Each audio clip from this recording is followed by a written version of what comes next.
हम सॉल्व कर रहे हैं 14 मार्च की थर्ड शिफ्ट CHSL एग्जाम का क्वांट सेक्शन। तो फर्स्ट क्वेश्चन हमें दिए हुए 5 कंपनीज के टेबल दिए हुए 5 ईयर्स दिए 5 ईयर्स के लिए 2 कंपनीज का टेबल दिया PQ और बताना है which of the following statement is correct. First statement है the ratio of combined sale of P in A and B of P in A and B 300 to that of the combined sales of Q in DNE यानी 150 is देखिए 2:1 है मेरा, लेकिन इसने बोला कि 1:2 है। नहीं, तो फर्स्ट मेरा गलत है। The sales of P in year C इज 300% in of P in C 300% of the Q in D ये देखिए 300% ही है, तो ये मेरा सही है only second. Next question, M is the incenter of triangle XYZ X। ये देखिए मेरा एक ट्राइंगल है X Y, ये मेरा Y है और ये मेरा Z है। उसने बोला कि M is incenter। incenter मतलब incenter कैसे होता है, सबके एंगल बाइसेक्टर जहाँ पे मीट कर रहे होते हैं वो incenter होता है। तो ये मेरा मीट कर रहा है यहाँ पे M पे।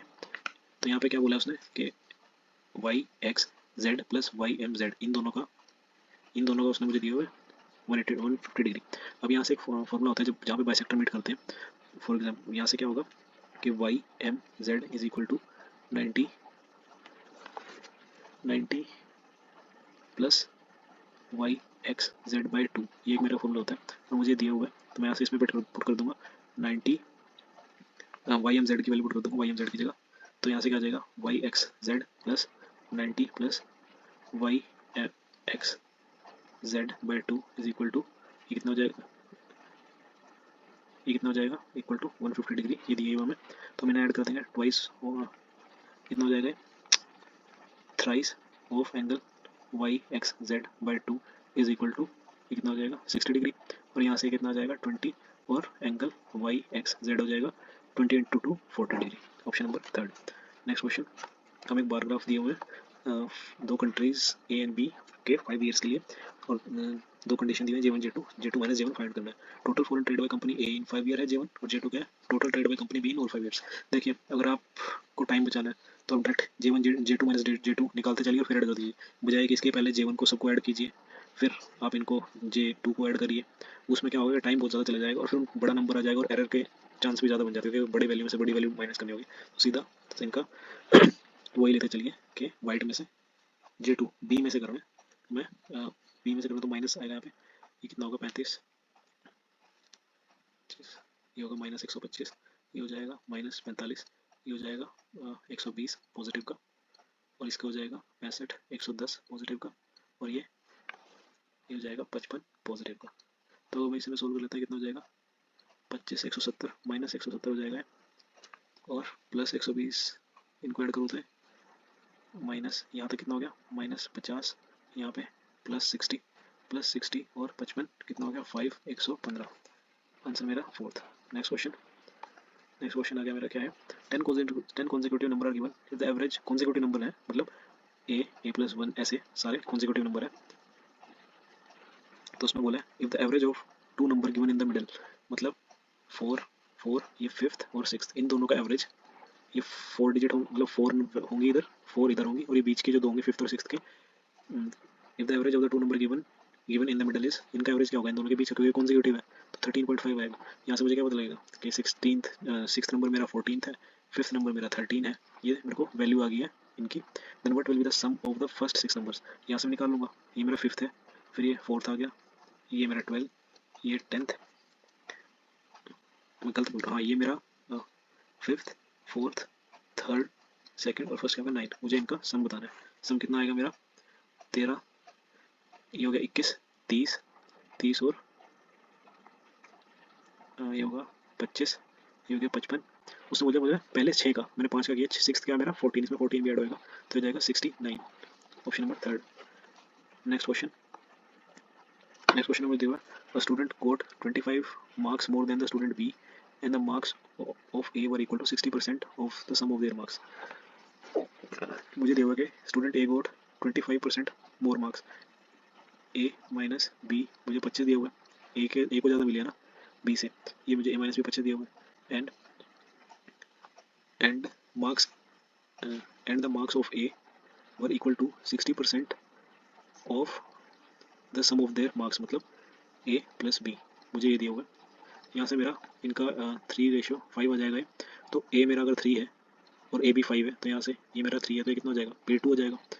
अब मुझे एक चीज़ दी हुई है, ए का और 3 का, ए और बी का रेशो आ गया मेरे पास अलग अलग।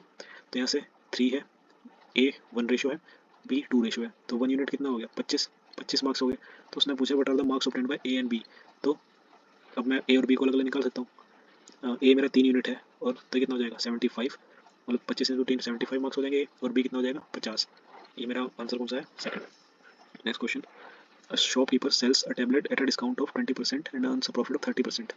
ठीक है, ये CP, SP और MP, उसने डिस्काउंट दिया है 20% यानी 5 की चीज़ को उसने 4 पे सेल, मतलब 5 की MP पे जो चीज़ थी उसको उसने 4 पे सेल किया, and earn a profit of 30%, मतलब 10 की चीज़ थी उसने 13 की बेची है। If you sell the same, पहले मैं निकाल लेता हूँ उनका रेशो कितना आएगा, 4, ये 13, 65, 52 और ये 40, ये मेरा रेशो आ गया SP MP CP का। तो if he sells the same table at 10% discount then what will be his new profit और loss.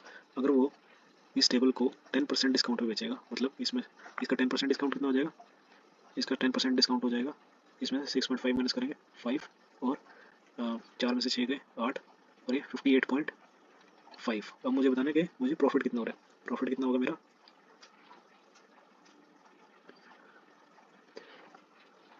If he sells the same table at 10% discount, तो मेरा प्रॉफिट हो रहा है, यहाँ से मैं अगर देखूँ कितना हो रहा है, 18.5 का प्रॉफिट हो रहा है मुझे अपॉन में 40 × 100, इतना गया 4 और 4 16, और ये डेसिमल हट जाएगा इससे, ये हो गया 40 लाइन में तो आएगा, तो ये तो नहीं होंगे दोनों।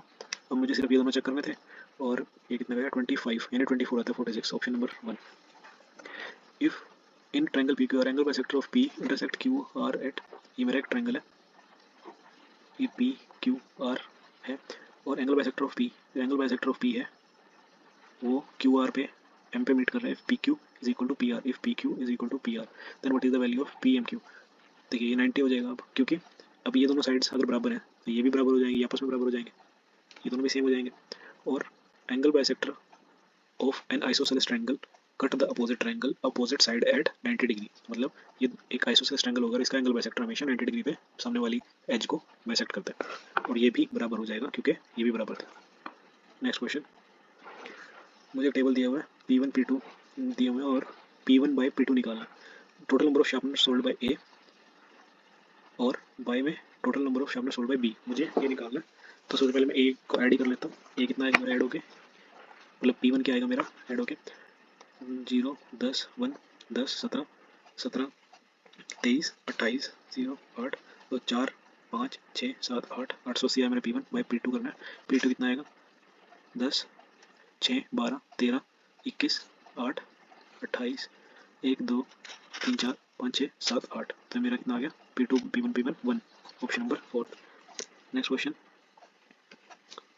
What rate of compound interest compounded annually per annum will a sum of rupees this will become this in 2 years, मतलब स्क्वायर रूट।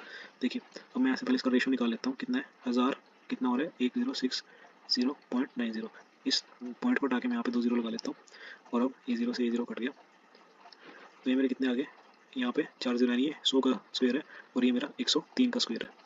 तो यहाँ से मुझे स्क्वायर रूट ही बताना था, इसका स्क्वायर रूट क्या हो जाएगा 100, इसका स्क्वायर रूट ये, तो 100 की चीज़ पे 103 का मुझे प्रॉफिट हो रहा है एक ईयर पे, तो यानी 3% का मेरा इंटरेस्ट है CI का सिंगल ईयर के लिए, ऑप्शन नंबर 4।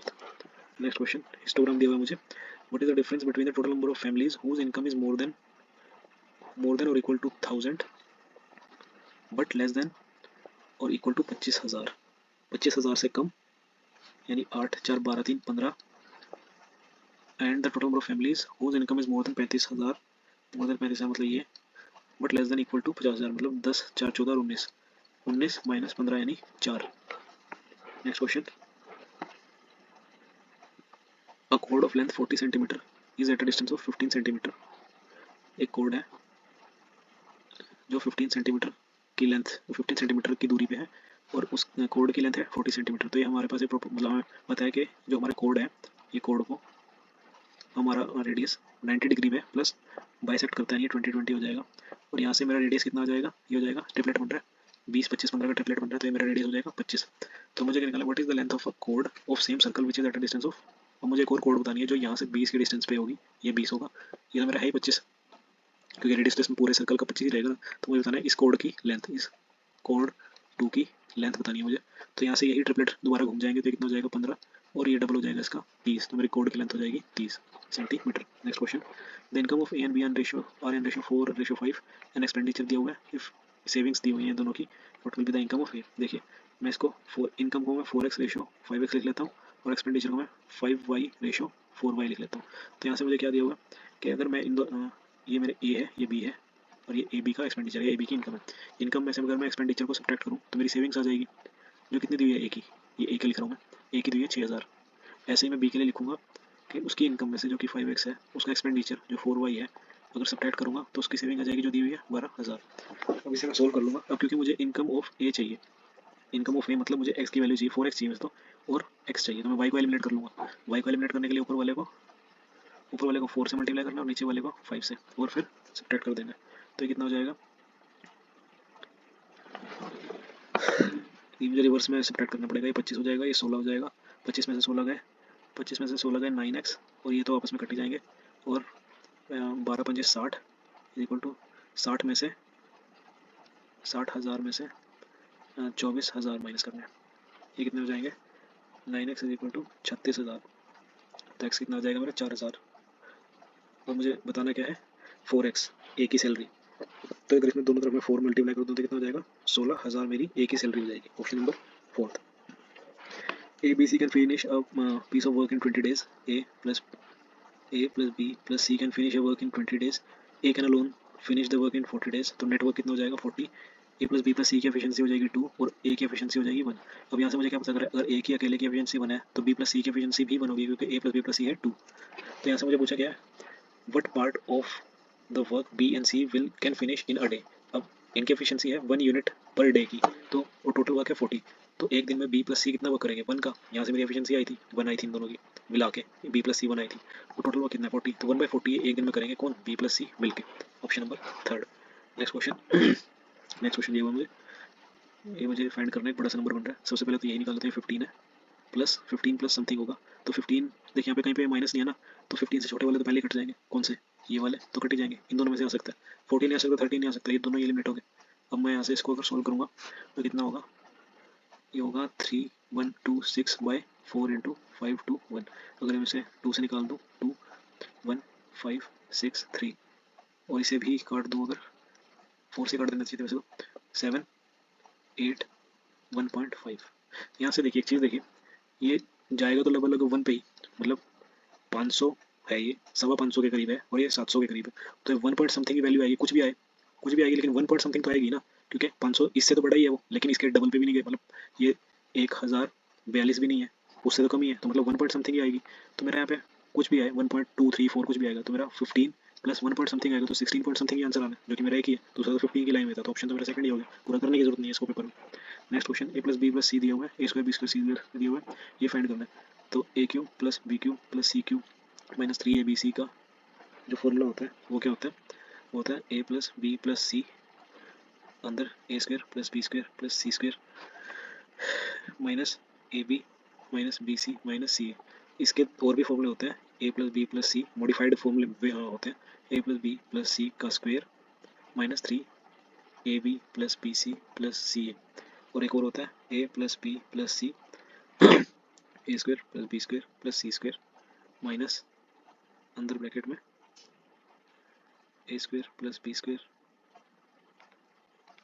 ए प्लस बी प्लस सी का square minus A square plus B square plus C square divide में 2 होल में 2 इन दोनों के अंदर वाले के, ये वाला फॉर्मूला होता है। ये 3 फॉर्मूले होते हैं, एक और होता है वैसे, लेकिन अभी हमें यहाँ पे ये वाली चीज़ दिख रही है तो हम इस वाले फॉर्मूले को लगाएंगे, बाकी सारे को हटा देते हैं इसको। तो मेरा आंसर क्या आएगा, मैं इसको पुट कर देता हूँ, यहाँ से मेरा आएगा 6 इंटू ए स्क्वायर बी स्क्वायर सी स्क्वायर क्या था, ये है मेरा 40 माइनस बड़ा ब्रैकेट ए प्लस बी प्लस सी यानी 36 माइनस 40 बाय में 2, ये कितना हो जाएगा -4 -4 में 2 -2 माइनस माइनस गया 42 इंटू 6, ये आंसर आएगा 6 2 12 25 252। Next question, k plus one by के का स्क्वायर दिया हुआ है, यानी k प्लस वन बाई के क्या दिया हुआ है, 3 दिया हुआ है, ठीक है। अब वैसे प्लस माइनस 3 दिया हुआ है, लेकिन अब ऐसे क्वेश्चन में कई बार हो सकता है कि हमें is equal two plus minus 3, जब इस तरीके की चीज़ होना तो हमें दोनों तरीके से आंसर निकाल लेना चाहिए, प्लस भी और माइनस भी हो सकता है हमारे, हमें उनमें से दोनों में से एक तो हो गई, हो सकता है कि दोनों से अलग अलग आंसर आ रहा हो। कुछ क्वेश्चन होते हैं ऐसे, उसमें दोनों केसेस को हमें कंसीडर करके चलना पड़ता है। तो हमें के क्यू प्लस वन बाई के क्यू निकालना है, तो सबसे पहले मैं पॉजिटिव निकालूंगा क्योंकि वही आसान होता है। तो पॉजिटिव क्या होता है, 3 का क्यूब क्या होगा, 27 माइनस 3 इंटू 3, ये हो जाएगा 18। ऑप्शन नंबर थर्ड ये मेरा मैच हो गया। वैसे अगर इसमें माइनस होता तो फिर थोड़ा आंसर इसमें डिफरेंट आता। Next question, cosec B is equal to root is equal to 3/2 दिया हुआ है, what will be the value of cot B into sine B, यानी कि यहाँ अगर मैं इसे सही से लिखूँगी क्या होगा, ये खाली कोस बी बच जाएगा, क्योंकि कोट बी क्या होता है, cos B by sine B into sine B दिया हुआ है, तो साइन बी से साइन बी कट गया, बचेगा खाली कोस बी, और मुझे क्या निकालना है, कोस बी ही निकालना है। तो यहाँ से मुझे क्या दिया हुआ है, कोसेक बी यानी 3 हाइपोटेन्यूज है और 2 मेरा परपेंडिकुलर है, तो 3 का स्क्वायर 9 माइनस 2 का स्क्वायर 4, यहाँ से मेरा बेस क्या आ जाएगा, ये आ जाएगा √5। तो मुझे कोस बताना है, कोस क्या होता है, cos B is equal to base जो कि मेरा √5 है अपॉन में हाइपोटेन्यूज, हाइपोटेन्यूज क्या 3, तो option number second. Next question, radius of a sphere is this, what will be the total surface area of the sphere. Radius दिया हुआ मुझे, टोटल सरफेस एरिया बताना है, मतलब 4 पाई आर स्क्वायर, ये मुझे फॉर्मूला होता है मेरे टोटल सरफेस एरिया का ऑफ स्फीयर। तो 4 इंटू 22/7 इंटू 35 इंटू 35, तो ये कितने पे जाएगा, ये जाएगा 5 पे, और अगर मैं इसको हटा के नीचे डी लिख दूँ तो कितने जाएगा, ये जाएगा 2 पे, और ये 11, ये कितना हो जाएगा 154 centimeter square, option number second. Next question, a trader buys 2 article 4 rupees this each, मतलब दोनों का सीपी सेम है, सीपी दोनों का सेम है। While selling he earns profit of 10% on one, एक पे 10%, क्योंकि दोनों का सीपी सेम है, एक पे 10% बाय कर रहा है, मतलब उसे गेन हो रहा है। On the other he loses 20%, ठीक है, लूजेज गेन नहीं, वैसे माइनस हो रहा है, तो उसे नेट, उसका नेट क्या, उसके प्रॉफिट या लॉस हो रहा है, उसे हो रहा है -10 का लॉस हो रहा है। और कितने आर्टिकल पे हो रहा है, 2 आर्टिकल पे हो रहा है, 2 आर्टिकल है ना मेरे दोनों, जिनका दोनों का सीपी सेम है, जिसपे एक पे उसे लॉस हुआ है, 20 का एक पे उसे प्रॉफिट हुआ है, तो नेट उसे लॉस कितने का हुआ है, -5% का लॉस हुआ है उसे। Next question, a man traveled a certain distance by train at the speed of 50 km/h and walked back at a distance at back the same distance at the speed of 10 km/h. If the whole journey took 12 hours, then what was the distance traveled by him? By train, train का distance बताना मुझे। देखिए उसने बोला है कि 50 km/h the speed, हाँ मुझे दिया हुआ है दोनों का स्पीड दिया हुआ है, फॉर एग्जांपल स्पीड कितना दिया हुआ है, एक मैन ने ट्रेन की स्पीड और उसके वॉकिंग की स्पीड कितनी है 50 और 10, तो इनका रेशियो क्या हो जाएगा 5:1, स्पीड का रेशियो आ गया। अब क्योंकि डिस्टेंस दोनों का सेम है, अगर speed is equal to distance upon time होता है और डिस्टेंस अगर कांस्टेंट है तो मेरा speed is inversely proportional to time, तो मतलब टाइम क्या लगेगा मेरा, ये 1 यूनिट टाइम लेगा और ये 5 यूनिट टाइम लेगा। अब मुझे बोला क्या, मुझे बोला कि दोनों मिलके ले कितना रहे हैं 12 आवर्स ले रहे हैं, और यहाँ पे मुझे यूनिट में कितने ले रहे हैं 6 यूनिट आवर्स टाइम ले रहे हैं मेरे, 6 यूनिट टाइम आवर ले रहे हैं।